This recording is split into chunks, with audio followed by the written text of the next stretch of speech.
Romy, now we got an even more complicated problem that I think we can still show with our cuisenaire rods, and that's 6 4.5 times.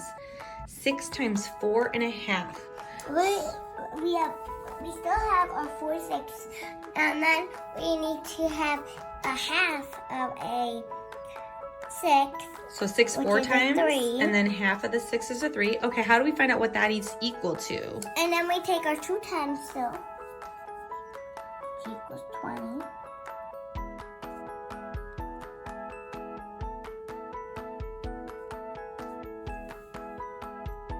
And then we put a 7 now.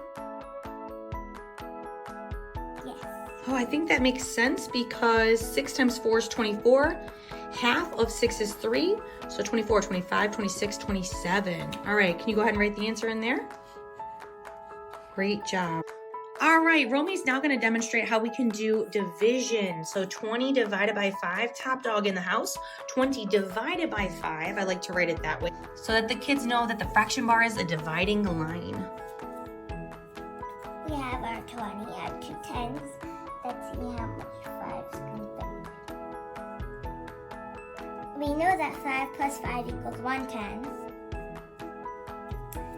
And another 2 5s equals another 10, and 10 plus 10 equals 20. So it equals 4 5s.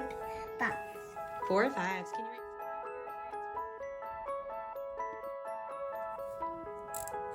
you write? So now we have to do 25 divided by 6. How do we show 25? Top dog in the house, so that's what we're going to be splitting up, or showing how many 6s are in 25. So let's make our 25 first. We have to put a 5 at the end of 20. Okay, and then let's show how many 6s it's going to take to be equal to that 25. And it might not be equal, and then we may need another block, right? Another type of block.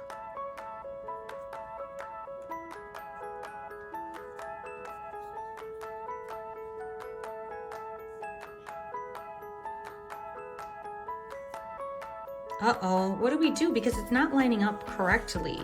It looks like it's, okay. So how would we interpret that answer? This is a little difficult. How many 6s did it take to get almost to 25? 4.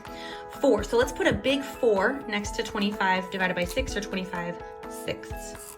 Big 4. Now what do we have left that was extra? 1. 1 out of, how many did we want again? 1 out of the 6 that we wanted, right? Yeah. So how can we write 1 out of 6? The remainder is your new numerator. 1 over 6 that we wanted. The next thing we're going to do is use our Omnifix cubes. We could use cuisenaire rods also, but we're going to choose to use Omnifix cubes to show how we can show the least common multiple of 2 and 3. And let's find out what our common multiples are. Specifically, what's the least common multiple? How can we see what the least common multiple is of these, Romy?